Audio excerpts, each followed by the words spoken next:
So, welcome to the gathering at One Spirit Learning Alliance. This week, we're going to explore what it's like to communicate with spirit guides as part of one's faith by looking through the window of two Latin American practices. Thank you, Kurt, and thank you, everybody, for being here today with us.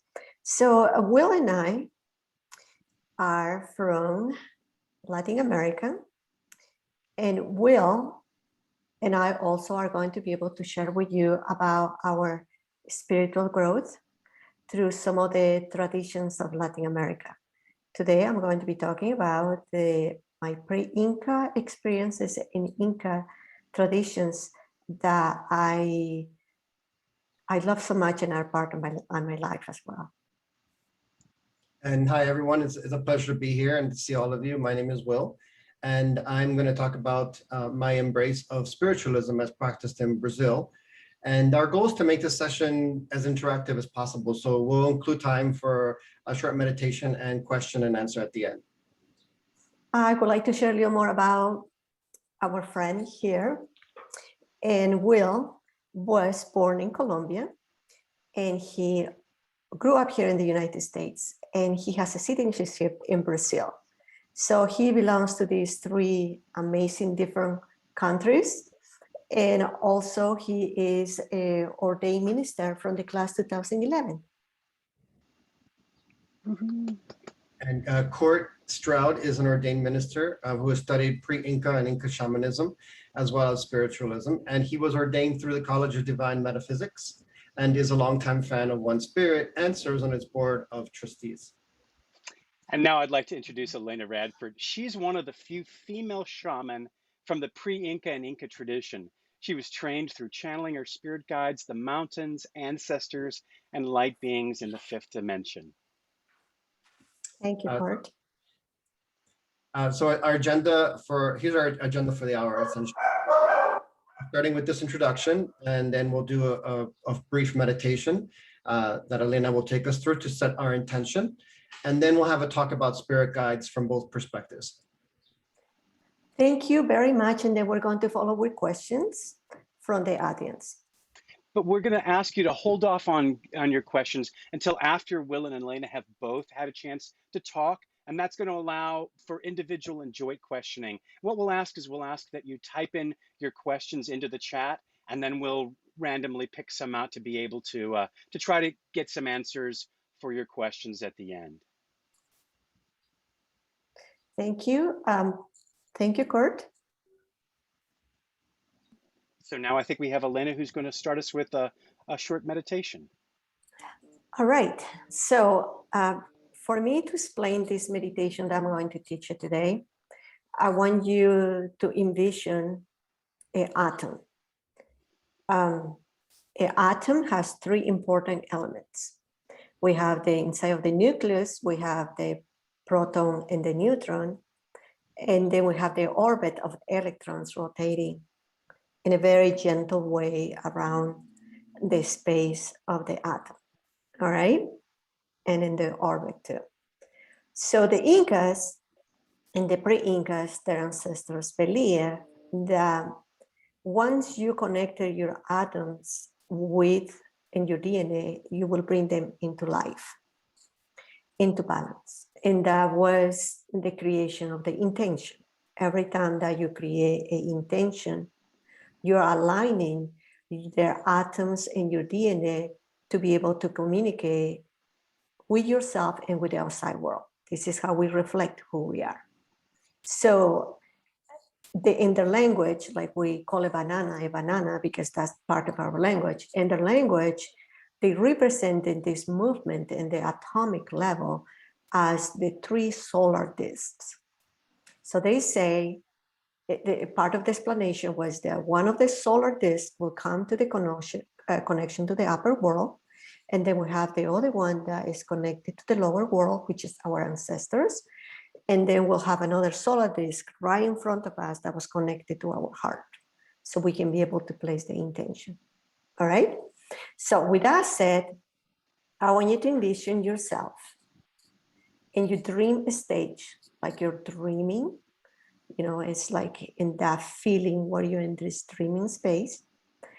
And then I want you to envision now, and this is kind of hard for, maybe kind of hard for some of you, because we have learned not to love ourselves to the intensity that we can create powerful intentions. So I want you to feel in your heart how you love yourself. And if this is a new frequency and you cannot generate of the feeling, so we're not talking about thinking, but we're talking about feeling, right? So I want you to feel the love that you have for yourself. So if you cannot feel, think about somebody that you love very much and feel that feeling of the love and redirect that to yourself.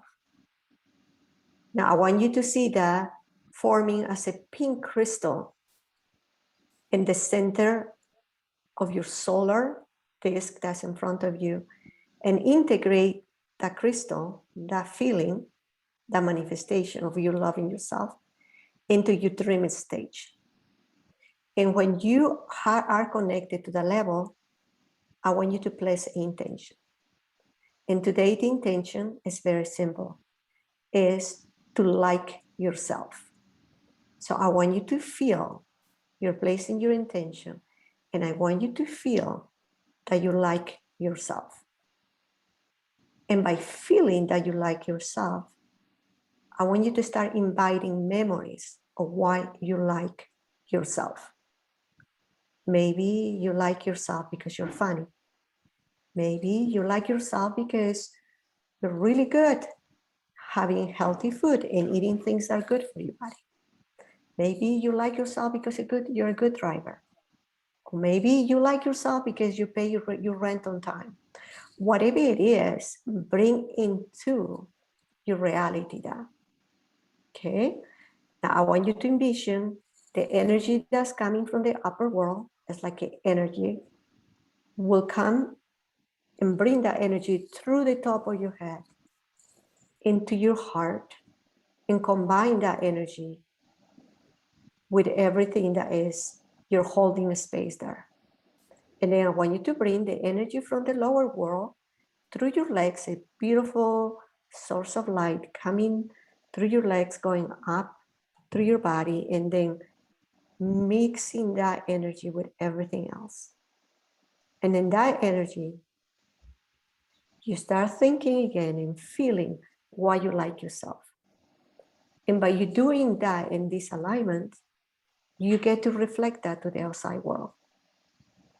This is how we get to reflect who we are to the outside world. So to us, the identity that we create can be aligned by bringing positive things about yourself, so you can reflect that in the outside world. So again, think about you liking yourself because maybe because today you did something nice for someone.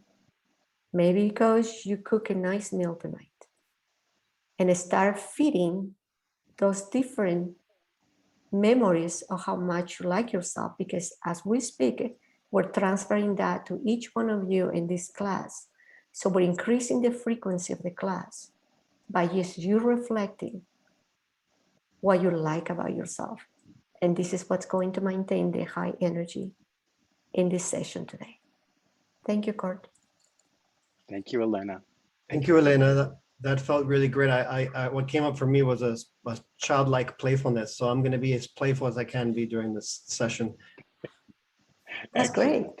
Great. What about you, Kurt? What came for you? I found myself smiling from ear to ear, and so I think joy was what came up for me. And I have two relatives, including my mother-in-law, who are near death, and so I haven't felt a lot of joy in the last few days, and so it was refreshing to feel joy. Wonderful. Thank you, Han. Will, Han, I have a question for you. Is that okay if now we start with questions? Kurt, will that be all right? Yeah, okay. yeah. So, Han, in your search for the truth, can you share with us some of your experiences with spiritualism? Yeah, absolutely. Ever since I grew up obviously in a Colombian home, and in Latin American culture, spirits are a very commonplace. They're not taboo. And neither is the concept of curanderos, which is, healers. In fact, from Latin America, you have, the images of, essentially, native healers and midwives who, use herbology and things like that. And that was always a big part of growing up. And so, as I came of age, that was always something that was always fascinating to me. And when I think it was shortly after I graduated from, or maybe actually once when I was actually out at One Spirit, I had already heard of people who were going down to Brazil to John of God, the Casa of Don Ignacio, where there was a center for healing that, and they were authorized guides. I thought it was always fascinating, but I didn't give it another thought. I always was connected to Brazil, by the way, just because it mirrors Colombian culture so closely. Aside from the difference in the language, there's a lot of similarities. So how they regard spirits, how they look at how they blend, Catholicism with other forms of religions. That was something that was always felt very organic to me, and so it always spoke to me. And it wasn't until actually one of my mentor, well, I should say, just to back up a little bit, that I had a few close friends and or mentors who were mediums. And again, I was always fascinated by that. And I always seemed to attract mediums. I was for example, in New York at an AA luncheon, and all of a sudden I met a dear friend of mine who's no longer here with us in body form, Arlie, and she just we just struck up a conversation, and she gave me a session right there by the buffet. It was really quite fascinating. And then I was introduced at some point, to Angel Gale, who is a very gifted medium, I consider my mentor, and who had started to take groups down to Brazil as well. So I was exposed to it. And at the time I did not, I because I loved Brazil and I went all the time, of course I felt like I knew I had to be there, but I wasn't ready to let go of certain lifestyles, let's put it that way. At that point I was doing things I probably, that I no longer do, let's put it that way. And I knew that if I went there, I just knew that I would have to come clean. I'd have to abandon, certain behaviors that were not, were not great. And so I kind of resisted the call. I resisted the urge for many years to go to down to the casa, until I couldn't resist the call anymore. And that kind of started my experience, really my induction into, spiritualism and spiritism. I use the terms interchangeably. There's a slight difference, but I use the terms interchangeably. And that really kind of started my journey into spiritualism, primarily as practiced in Brazil. And Will, you talked about that you've always had an affinity for Brazil, and I've known you now for gosh, is it 30 years, 20? It's a long, long time. And you have always had this love for Brazil. But what in particular called you to Brazilian style spiritualism? Because you had explained to me that this sort of the modern naming of spiritualism actually came about in France, right? Yeah, absolutely. And I didn't really know any of that before. It was actually at One Spirit that I knew somebody else was doing a tour guide to Brazil, and I said, that's something I could do. That's probably something I should do. and I just loved they were weaving in, spiritual work and spiritual service with a trip to Brazil, with their love for Brazil, and I just said, this is obviously a facet of my spiritual development that needs to happen at some point. I wasn't ready to kind of dive in at that point, but it just felt like, I already spoke the language. I had been going to Brazil every year. I had actually been exposed to other forms of religions that actually were kind of merged or born from the practice of spiritualism in Brazil, like what you call Umbanda, which is a combination of Santeria, Catholicism, and what they call Cardicism, which is really, Spiritism, as developed by Alan Kardec in France many moons ago. So I think it was just, a coming home to myself and sort of being able to bridge those different parts of myself. So I went there, and so I went with my mentor the first year, and that's where I really got, and that's my mentor right there on the left, Angel Gale, and then the people that we were on that group. And after that trip, it was I have to say it was really life-changing. I realized that part of my mission was to take people down, and so I asked permission from the entities, if you will. I asked permission from the spirits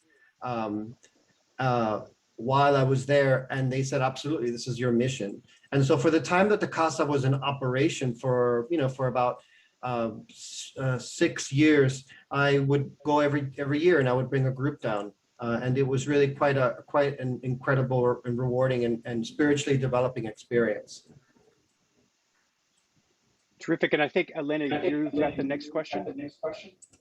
Yeah, well, I was just thinking, in the process of you self-discovering yourself, right? Because this is kind of like Indiana Jones, right? You're going into, what's here for me new? Where are you going now with the knowledge that you have? What's your next journey? That's a really great question, Elena. I think, one of the things that spiritualism taught me, as I when I witnessed in Brazil, was a lot of healing, a lot of real deep healing, and and service. People given over to service, and that is really the basic tenet of spiritualism in Brazil. It is I think one of the differences, and I should just say that spiritualism is particularly prevalent in Brazil and other parts of Latin America because of how accessible it is by the masses. It was accessible to people of all cultures and of all economic backgrounds. And because of it was accessible, it really took root in Brazil, and spiritualism started, as Cora alluded to, in France, and it was very popular for a time in the late 19th century, but it kind of died off, and I think I would wager that a reason, aside from the war that Catholicism fought on that, one of the reasons was that there was it was largely a very intellectual class, a very affluent class that participated precisely, and because Alan Kardec was, in essence, had developed it as a science, and so it sort of stayed contained within a very affluent and highly educated class. In Brazil, it really became integrated into the ethos of Brazilians, and so intellectuals loved it for the intellectual part of it, for the scientific aspects that Alan Kardec brought to it, but the way that it went down to the masses is because of healing, of service through healing. And so the very premise of spiritualism is that the spirits are here with us. There are good spirits and there are bad spirits, but the good spirits really want to help us, and they help us by healing, by providing healing, or working through us, or working with us, and us being people who are here embodied to provide healing work for people who need it. And so a lot of that was really adopted in Brazil to help people, to help the masses, to help Black people, African Brazilians and Native Brazilians, who also at that time were experiencing a lot of issues around slavery and also a lot, and just economic hardship.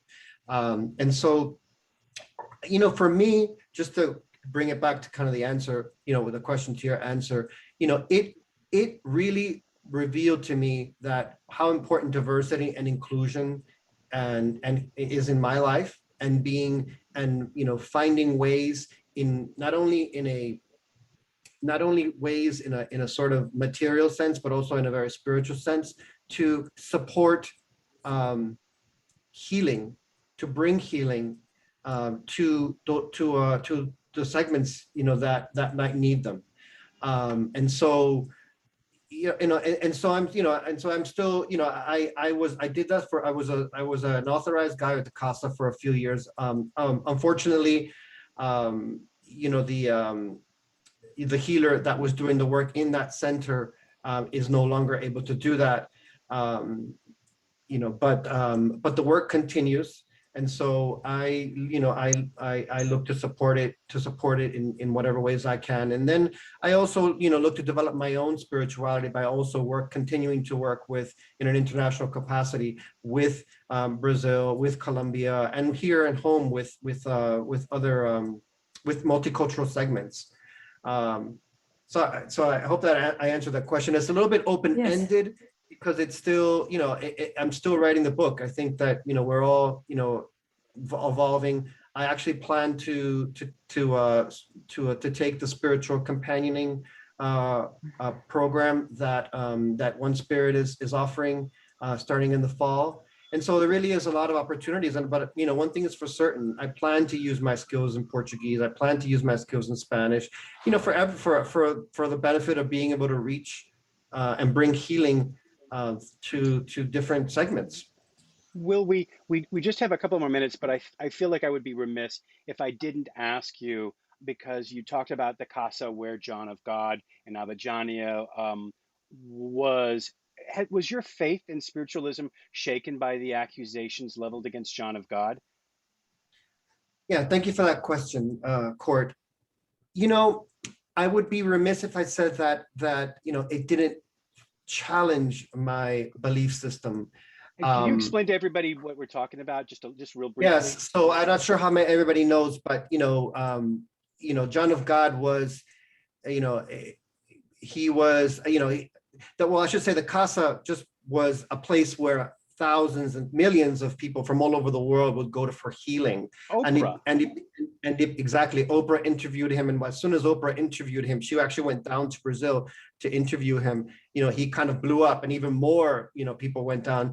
And unfortunately, he, had many charges leveled against him. And he was convicted for 60 years of rape for 5 women.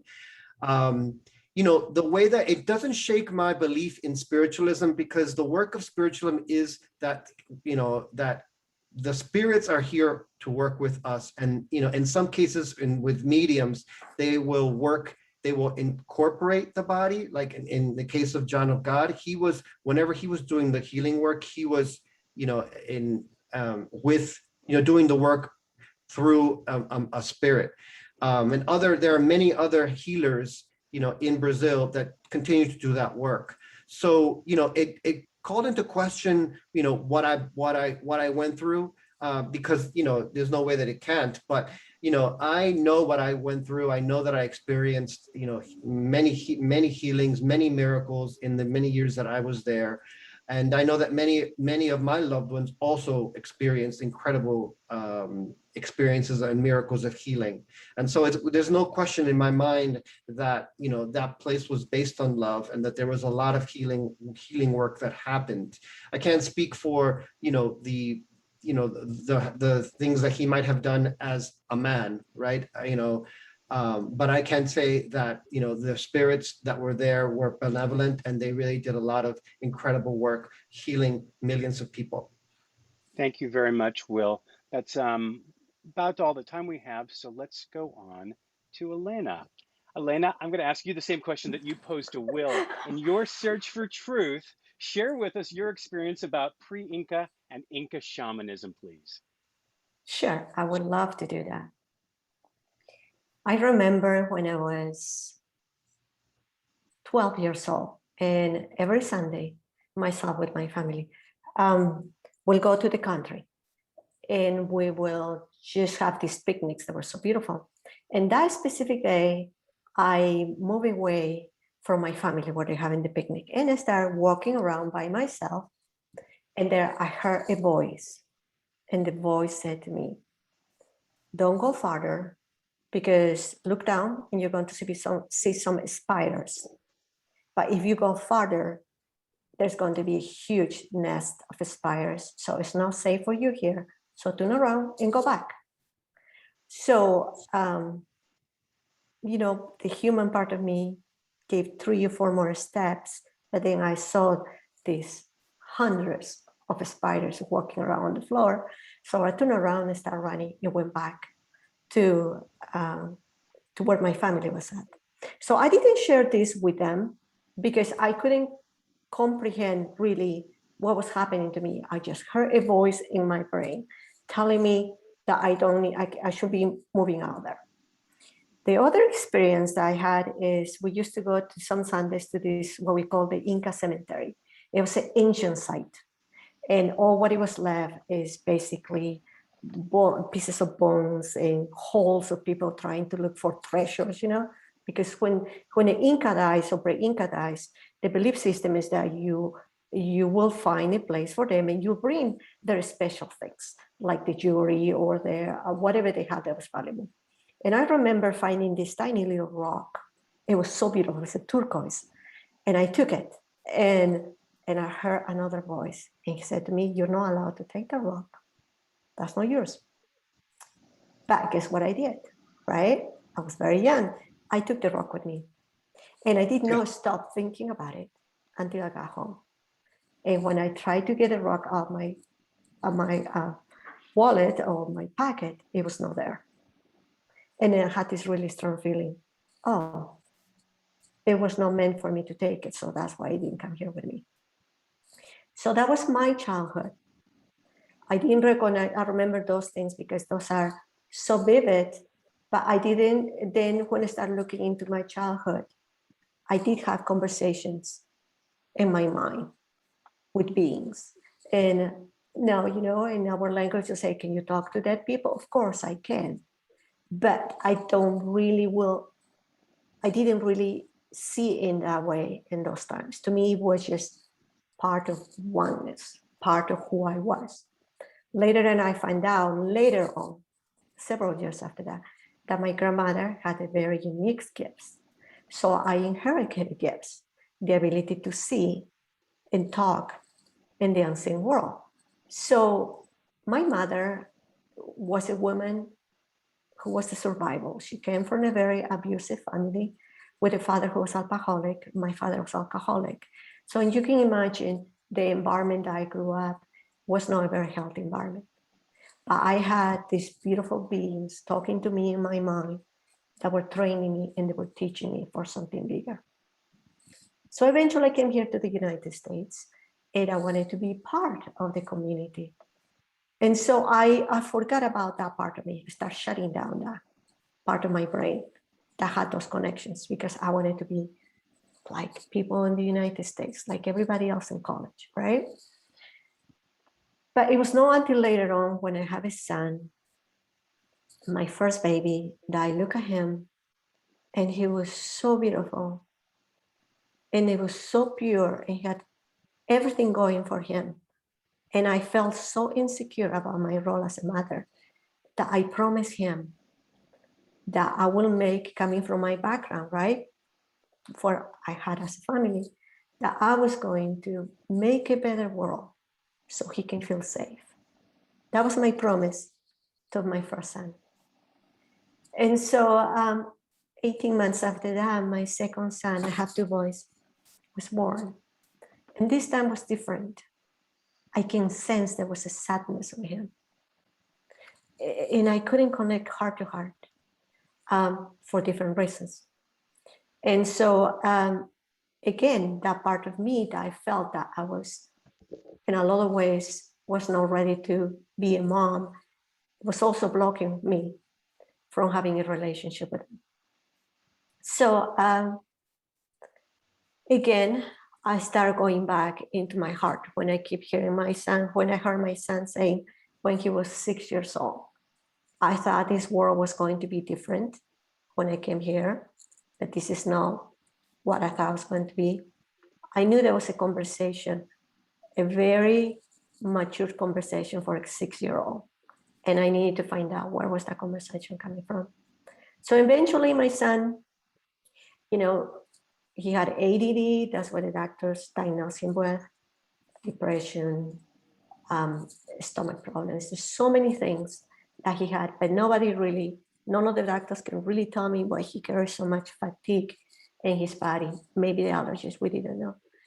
So there was a moment where I, as a mother, as a father, or as you being with somebody you love so much, you go and try to do everything possible to see how you can help that child, because doctors are telling you they cannot do anything, right? So I went back and connected to my heart the way I did when I was very young. And I talked to the light beings. And I started my journey again into reconnecting my heart. And again, one day I was in that process of doing it. And suddenly I saw what I call DNA stories. In our electrons, we carry stories of the past. So I was with my son connecting and going to my light beings, and suddenly I saw a story. I saw a story of civilization thousands of years ago. The story what some people call Atlantis, right? And in that, it was shown to me how contaminations, energetic contaminations, were created in the world, and how we are in a world where we're so disconnected from our feelings, and we lower our frequency, and we don't remember who we are. To make the long story short, my sons are so much better now. They're doing great. But my journey is to share everything that I have in the connection and traditions that these women that came from the time of Atlantis trained me to be able to teach what I teach. Because I just want to give you one perspective. I want you to close your eyes, and I want you to envision that you have a house that has a kitchen. You have the sink, you have the refrigerator, you have the food that you want to eat. But somebody comes to you and says, "Nope, you're not allowed to use the kitchen anymore. I'll be doing the cooking. You cannot come here again." And so we forget that part of us. And so, and eventually, we are so shut down that we're trained to just eat what somebody who's using your kitchen is cooking for you. That may not even be healthy for you. Now, I want you to take that perspective into what happened with the Incas. When the Spaniards went to Peru, everything that we have of these traditions were shut down, to the point that if you go to Peru now and you look for a shaman, even among our people, Incan shamans are very rare. It's only one of those experiences that get to be so mystic that when you find them, it's like winning $1 million. It's just so amazing, because those traditions, those belief systems, this ability to talk to the unseen world, to our ancestors, to generations to come, to see the future, to see the past, to go into different lifetimes, all that has been shut down because the Incas came, or the Spaniards came with the idea that the Bible was the primary source of communication and everything else was shut down. So just to give you a general idea, we had like around 7 million people in the Inca Empire. In the first year, 2 million people were killed. And so for me, when I saw this story and the genetics of my son, and I was able to talk to this woman who was teaching me about what happened at the time of Atlantis and how I can heal my son and be able to heal others, was not an easy journey, but I was able to bring the essence, the purity of a tradition that was stopped 500 years ago because of the ego of people, some people, right? So I have learned and used these tools to help my people, my ancestors, to help people that comes to me. I had over 10,000 consultations, and I'm not saying this because I want to. It's not the pride that comes with it, but the blessing to be able to help my children to be who they are. And those are the traditions that I carry, the knowledge that I carry. Thank you, Elena. Thank you, Elena. That's very powerful. I'd like to ask you a question, because I know that there's a lot of people calling themselves shamans nowadays, and I'm curious if you could just help us understand what is how you define shamanism and what's unique about pre-Incan and Incan experience specifically as it relates to spirit guides and shamanism. I was listening a show the other day where they define a shaman, somebody who is born with gifts and is in charge of keeping the traditions of their community and helping with the knowledge that they have been keeping for thousands of years, some traditions. In that sense, the tradition, I mean, there's like 4 or 5 different ways of types of shamans in Peru. The ones that are in the jungle, they use medicine plants, which is not the tradition that I have, because we don't use any medicine plants. We learn to trust our heart, our atoms, our DNA. Because we are like a computer. So if we can be able to be in a high level of frequency of loving ourselves, then we can have access to that, to be able to reflect that into the world, to teach the world to be in a better place. But why is this so unique and with such a strong lineage is because even the Incas, they had like 7 million people in their community, but there were only 20,000 Incas from the pure blood of the Incas. They were the survivors of the Tiahuanaco people that eventually I saw a vision that at the time that Atlantis was being destroyed, some of the tools and the teachings that I have inside of my genetics and I have been trained my light beings, my ancestors came to Peru to protect it because people were going to forget about us kids. So the shamanism that I use is a direct connection of the heart and the possibility of becoming the feeling of who you are. I don't know if that's answering your question well. No, I mean, I absolutely. Court, do you have any questions? You know what, I think what we can do is let's go ahead and open this up. We can continue, you and I can continue to ask questions, but we can also take some questions from the audience. And if you have one that's specifically for Elena or for Will, you might address that in the chat. Otherwise, we'll just open it up to everybody. And the first one is, Shauna asks, was spiritualism represented in the movie Black Orpheus? Hi, Sean. I haven't seen Black Orpheus, but I know what you're talking about. There's a scene in there where they're taken downstairs into a macumba ritual. That is candomblé. That is the Brazilian version of Yoruba, which is I would say the father of Santeria and candomblé in Brazil. Specifically, and they believe in spirits. There's many religions, as I said. It's very syncretized and very blended in Brazil. So they believe in spirits. They believe the orishas, for example. I'm sure you've probably heard of the orishas, which are sort of the main sense. They believe they're sort of gods and they're god spirits, if you will. Slightly different from spiritualism in the traditional sense. Terrific. And I have a follow-up question to you, Elena. You were talking about that there's a number of different traditions. Even in Peru, you said there's at least 4 or 5 different types of shamanism in Peru alone. What's different about the pre-Inca and the Inca experience? And can you explain what's the pre-Inca and what's the Inca? Because I think that... Sure.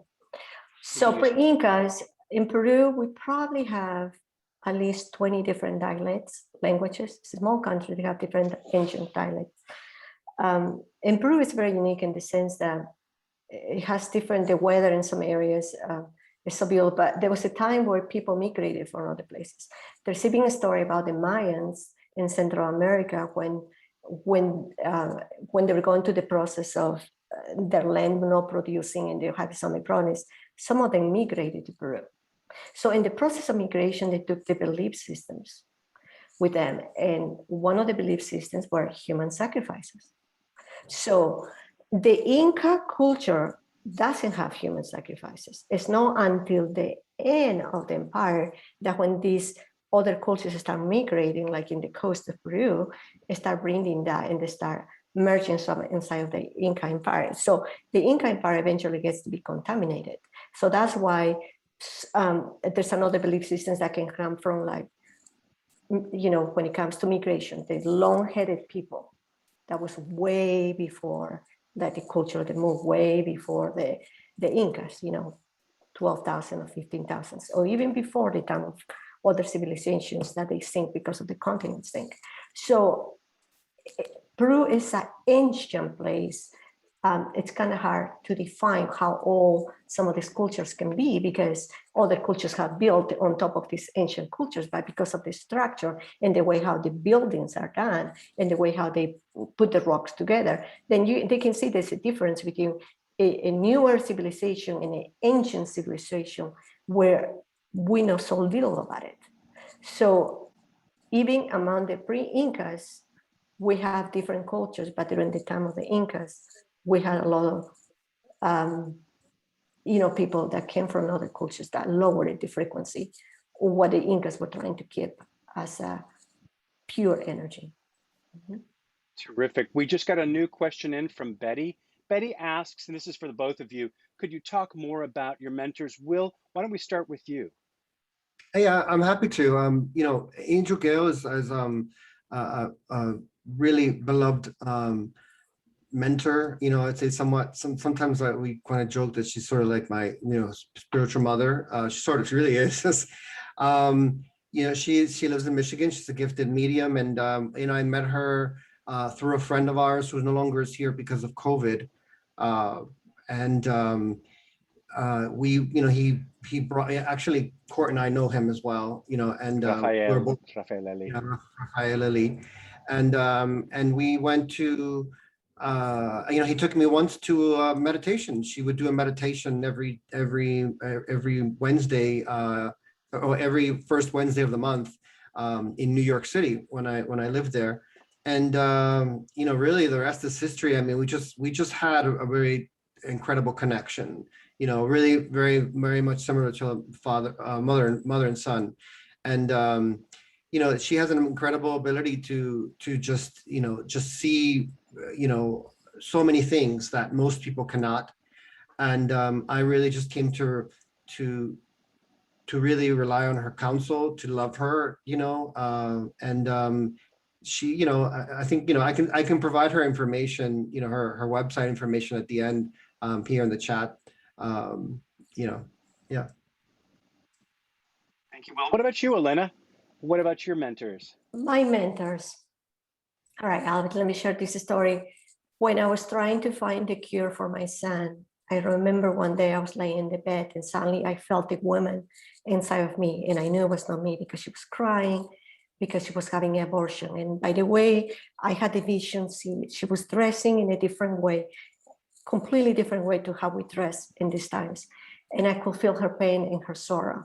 So that pain and that vision and her sadness and what she was going through stayed with me for maybe 4 months.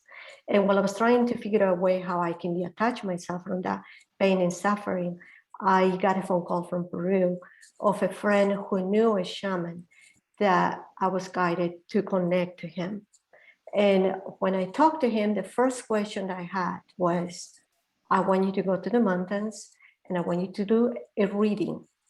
The way how we do the readings is that we take corn or we take rocks and we connect it to the universe, and then we can read rocks, or I can read corn, or I can read the waters, because we're so connected with the universe, right? So I said, I want him to do that and see why we're being connected.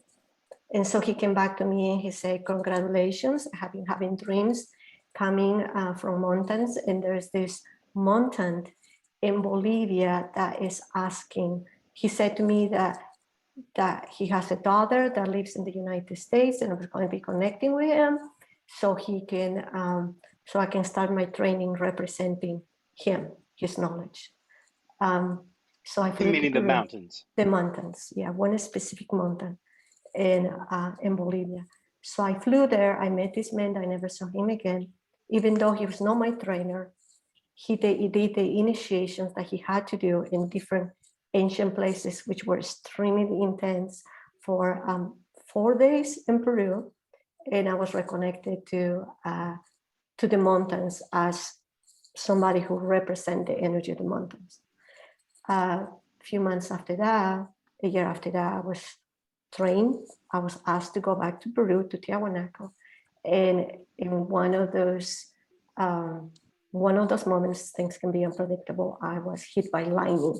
So part of my initiation was being hit by lightning again, you know, and I think that really took me to a higher level where I was able to understand more of their language and what was my role in these days, which is helping people to rewrite their life stories. They speak a little different than we do. So my mentors are the mountains, my ancestors, light beings, people who I have worked with angels in the past. I have seen Father Creator, Mother Creator. So every person that comes to me is for a specific purpose. So it's different with everyone and the person that I'm working with. Thank you very much. It looks like. I'd like to add something too to my. I talked about who my mentor was, who was embodied. In the, disembodied spirit mentors are also part of my phalanx. I would say that when I was in Brazil, I had a physical surgery, which is basically most of the surgeries that were practiced there at the casa were spiritual, but some of them were physical if you asked for them. And I asked for a physical surgery, and the spirit that came forth to work on me was a very, very famous, probably one of the most famous healers. His name is Becerra Jimenezes, and he is actually considered the Allan Kardec of Brazil.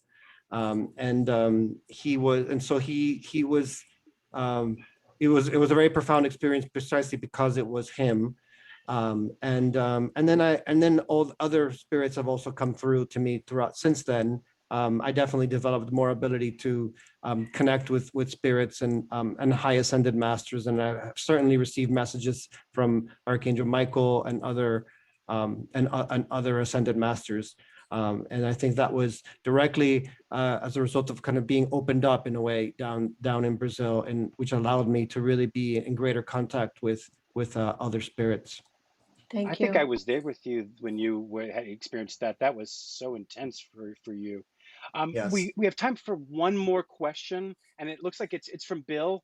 Bill has a two-parter.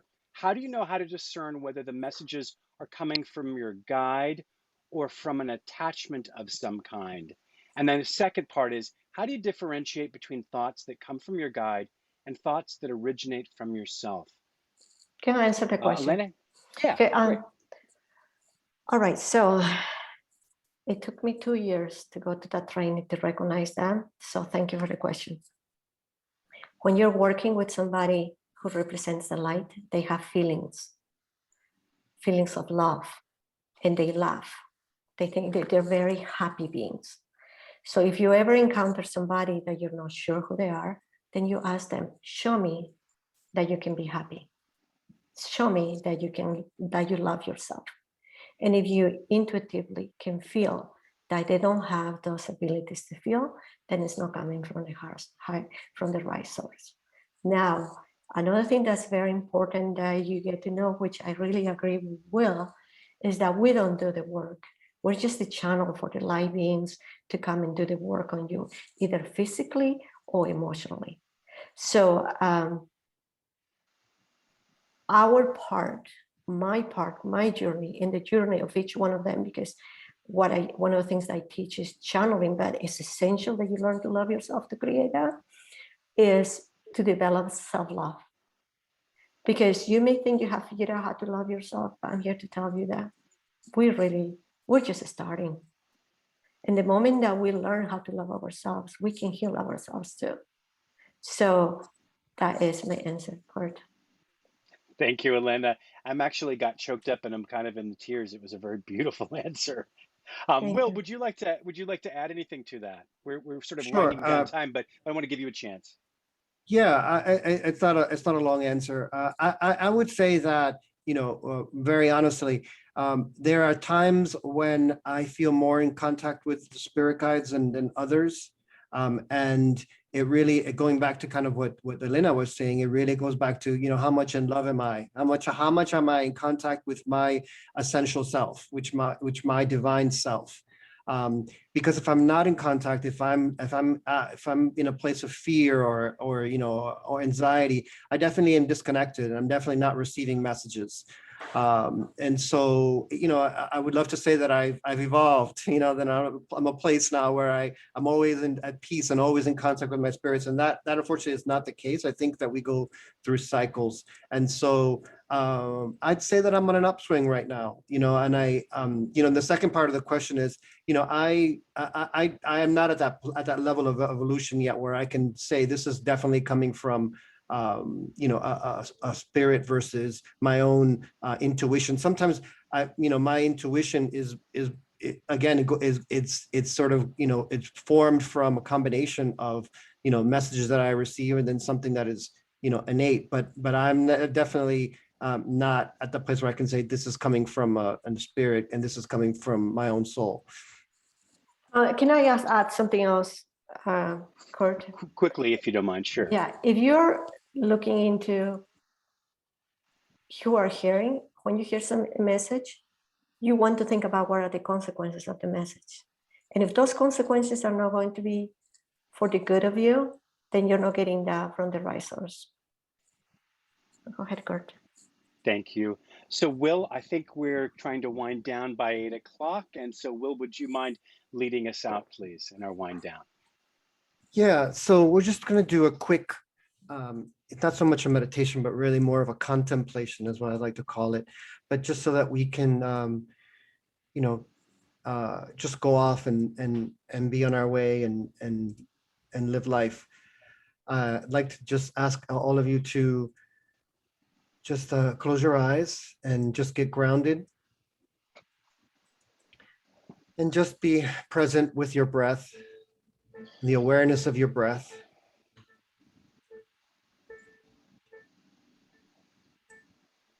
And just taking in everything that you heard.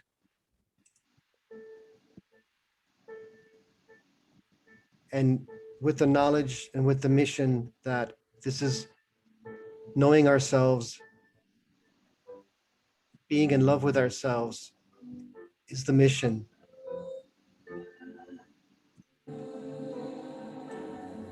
So we take a deep breath. And we thank Spirit. We thank God. We thank our higher power for this opportunity to join together in brother and sisterhood, in communion with our spirits who are always here, guiding us and loving us and supporting us. We express gratitude because we are never alone. We are loved and we are supported.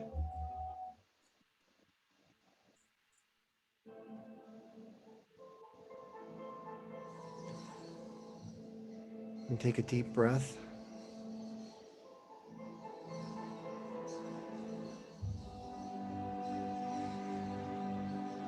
And we breathe.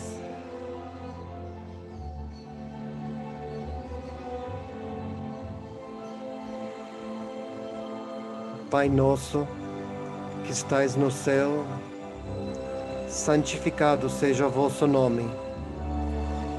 Venha a nós o vosso reino. Seja feita vossa vontade, e na terra como no céu. O pão nosso nos dai hoje, perdoai as nossas ofensas, assim como nós perdoamos a quem nos tem ofendido. E não nos deixeis cair em tentação, mas livrai-nos do mal. Pois teu reino, o poder e a glória para tudo sempre.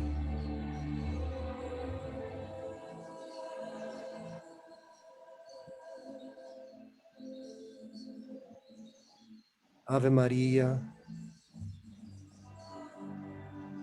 cheia de graça, o Senhor é convosco. Bendita sois vós entre as mulheres. Bendita é o fruto de vosso ventre, Jesus.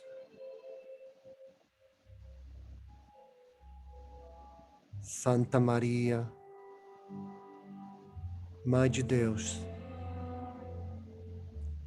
rogai por nós, pecadores,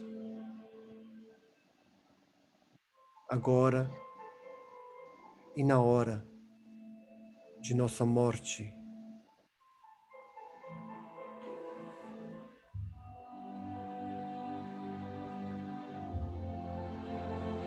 Lord, make me an instrument of thy peace.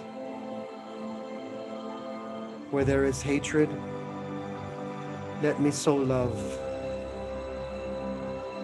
Where there is injury, pardon. Where there is doubt, faith. Where there is despair, hope. Divine Master, grant that I may not so much seek to be consoled than to console, to be understood than to understand, to be loved than to love. For it is in giving that we receive. It is in pardoning that we are pardoned. And it is in dying that we are born into eternal life.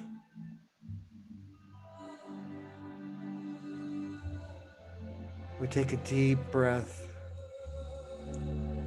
and we feel the breath nurturing our bodies. We take another deep breath and we wiggle our toes and we wiggle our hands.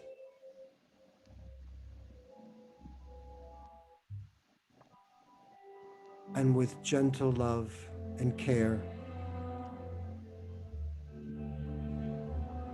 we open up our eyes. Thank you, God. Amen.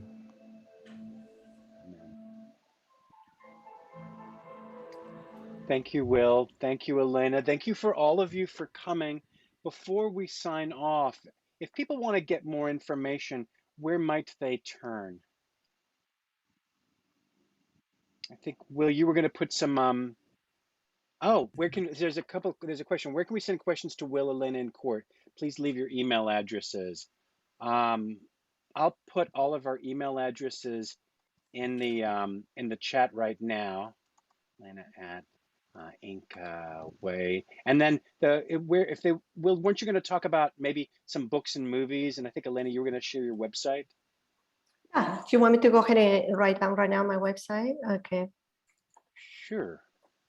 Or I'll write down that too. Let's see, www.theincaway.com. Elena's email is Elena at theincaway.com. And Will, your best one is will.arredondo@gmail.com. Yes, that would be great. Actually, interfaithwill@gmail.com. Interfaithwill@gmail.com. Okay.